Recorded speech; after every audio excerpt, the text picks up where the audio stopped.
This is Shikha Srivastava from mathematics farm. आज हम लोग क्या पढ़ेंगे? आज हम लोग class 6 chapter 10 that is mensuration में एक्सरसाइज 10.3 का क्वेश्चन नंबर 12 सॉल्व करेंगे। Question is how many tiles whose length and breadth are 12 centimetre and 5 centimetre respectively will be needed to fit in a rectangular region whose length and breadth are respectively number A 100 centimetre and 144 centimetre. तो देखिए एक rectangular reason है जिसकी length, आप किसी को भी length और किसी को भी ब्रेड्थ मान सकते हैं। तो मैं बड़ी वाली साइड को लेंथ मानती हूँ, ठीक है। तो मैं इस वाली साइड, इसको मैं लेंथ बोल रही हूँ। Length is equals to 144 centimetre और breadth is equals to 100 centimetre, ठीक है।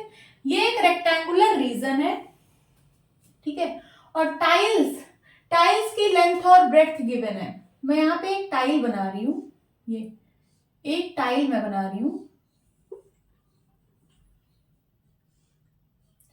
इसकी लेंथ और ब्रेड्थ दी गई है 12 सेंटीमीटर एंड 5 सेंटीमीटर। तो ये है लेंथ 12 सेंटीमीटर, ये है ब्रेड्थ 5 सेंटीमीटर, ठीक है। क्वेश्चन कह रहा है कि कितनी टाइल्स, हाउ मेनी टाइल्स, कितनी टाइल्स जिसकी लेंथ 12 सेंटीमीटर है और ब्रेड्थ 5 सेंटीमीटर है इस रेक्टेंगुलर रीजन में फिट हो जाएगी, ठीक है। तो देखिए हम कैसे फिट करेंगे। 12 बाई 5 ऐसे ऐसे टाइल्स लगाते चले जाएंगे। 12 बाई 5, फिर 12 बाई 5, 12 बाई 5, 12 बाई 5, है ना, 12 बाई 5, 12 बाई 5, ऐसे ऐसे हम टाइल्स यहाँ पे ऐसे ऐसे फिट करेंगे, ठीक है। तो ऐसे कितनी टाइल्स आएंगी यही फाइंड आउट करना है। तो हम मान लेते हैं कि इस रेक्टेंगुलर रीजन में n टाइल्स फिट होंगी। कितनी? n number of tiles fit होंगी। तो यहां पे लिखिए late n number of tiles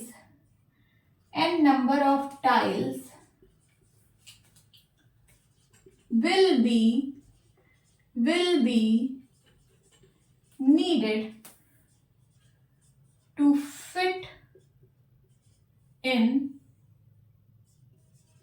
in this rectangular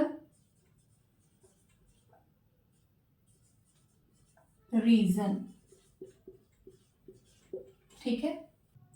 अब हमें इस n की वैल्यू फाइंड आउट करनी है। कैसे फाइंड आउट करेंगे? तो सबसे पहले एक टाइल का एरिया निकाल लेंगे। ये जो टाइल है इसका हम एरिया निकाल लेंगे, ठीक है, एक टाइल का। फिर उसके बाद n से मल्टीप्लाई करेंगे, नंबर ऑफ टाइल्स है, जितनी टाइल्स इसमें हमने फिट की हैं। तो एक टाइल का area into number of tiles किसके बराबर होगा? इस रेक्टेंगुलर रीजन की एरिया के बराबर होगा। तो हम वहां से फिर n की वैल्यू फाइंड आउट करेंगे। कैसे? देखिए सबसे पहले एरिया ऑफ वन टाइल, एक टाइल का एरिया कितना है? तो हो जाएगा 12 centimetre into 5 centimetre. Rectangular shape का है, रेक्टेंगल का एरिया होता है लेंथ इंटू ब्रेड्थ। तो मैंने कर दिया 12 5 जा 60 और यूनिट क्या होगा? Square centimetre. अब हम इस रेक्टेंगुलर रीजन का एरिया फाइंड आउट कर लेंगे। लिखिए area of rectangular region is equals to, इस रेक्टेंगुलर रीजन का एरिया कितना होगा? Length into breadth. लेंथ है 144 सेंटीमीटर और ब्रेड्थ है 100 सेंटीमीटर। तो कितना आ जाएगा? 14400 स्क्वायर सेंटीमीटर, ठीक है। आगे देखिए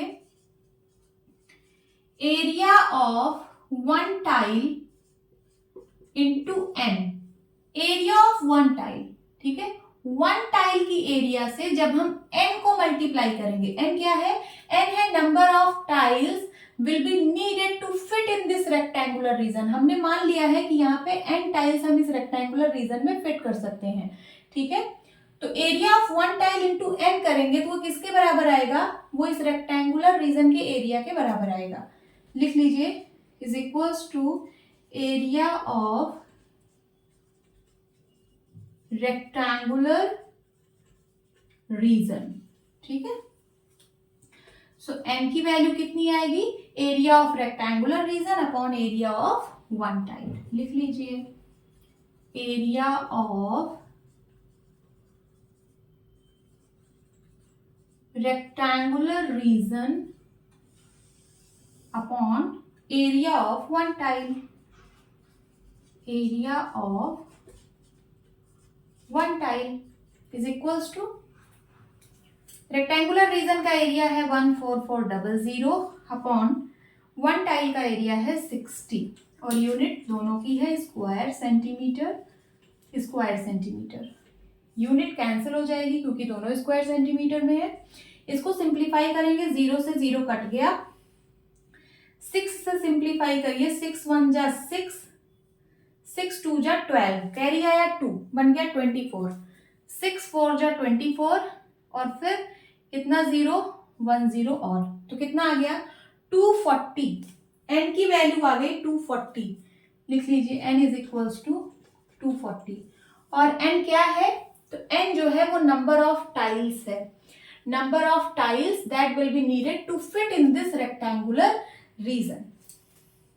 लिख लीजिए, this is the answer. 240 tiles आप लिख लीजिएगा, 240 tiles, this is the answer. अब बी पार्ट भी बिल्कुल इसी तरीके से सॉल्व होगा। ठीक है, ये एक रेक्टेंगुलर रीजन का लेंथ और ब्रेड्थ गिवन है। यहाँ पे मैं रेक्टेंगुलर रीजन बना रही हूँ, ये देखिए, इसका लेंथ है 70 सेंटीमीटर और इसका ब्रेड्थ है 36 सेंटीमीटर। तो यहाँ पे भी हम सबसे पहले क्या मान लेंगे कि let x number of tiles, यहाँ पे मैंने n माना है, यहाँ पे मैं x मान ले रही हूं। लिखिए, let x number of tiles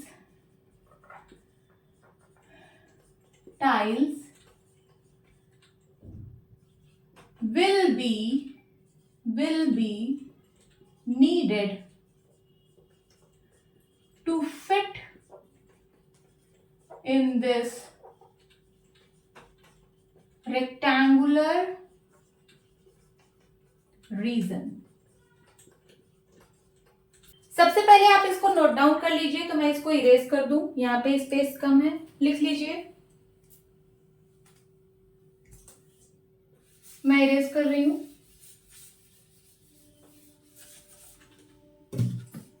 फिर उसके बाद area of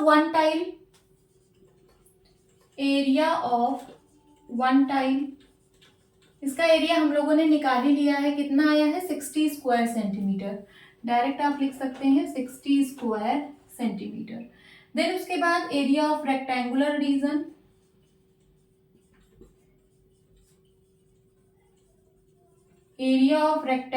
reason, is equals to length into breadth. Length है 70 और ब्रेड्थ है 36, तो 70 सेंटीमीटर इंटू 36 सेंटीमीटर।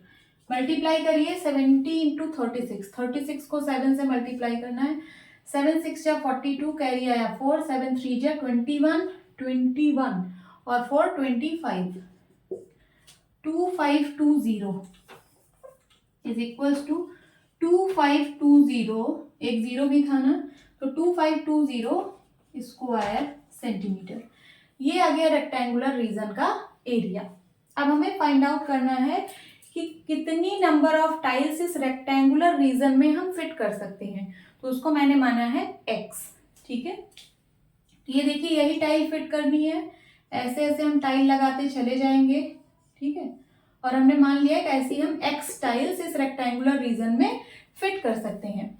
तो area of one tile into x जब करेंगे तो वो किसके बराबर आएगा, वो बराबर आएगा इस रेक्टेंगुलर रीजन की एरिया के।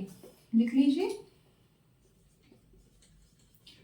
Area of one tile into x is equals to area of rectangular region. यहां तक लिखा। अब मैं इधर का इरेज कर रही हूं पूरा।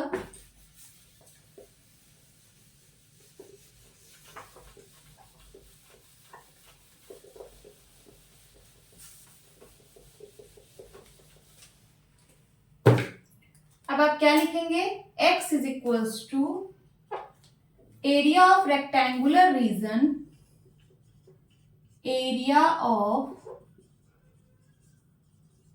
रेक्टेंगुलर रीजन डिवाइड बाय, ये इधर मल्टीप्लाई में है, इक्वल के उस साइड जाएगा तो ये डिवाइड में हो जाएगा, तो divide by area of one tile. Rectangular region का एरिया कितना है 2520 स्क्वायर सेंटीमीटर और वन टाइल का एरिया है 60 स्क्वायर सेंटीमीटर।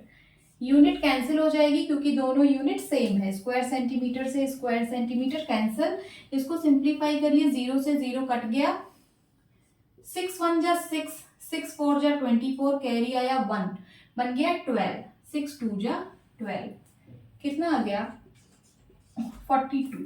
x की वैल्यू आ गई 42। टाइल्स, x ही तो था नंबर ऑफ टाइल्स, तो कितनी टाइल्स आई 42 tiles. This is the answer of B part, note down कर लीजिए। होप स्टूडेंट्स आपकी क्लास अच्छी लगी होगी। मिलती हूँ अपनी नेक्स्ट वीडियो में, तब तक के लिए bye bye and take care.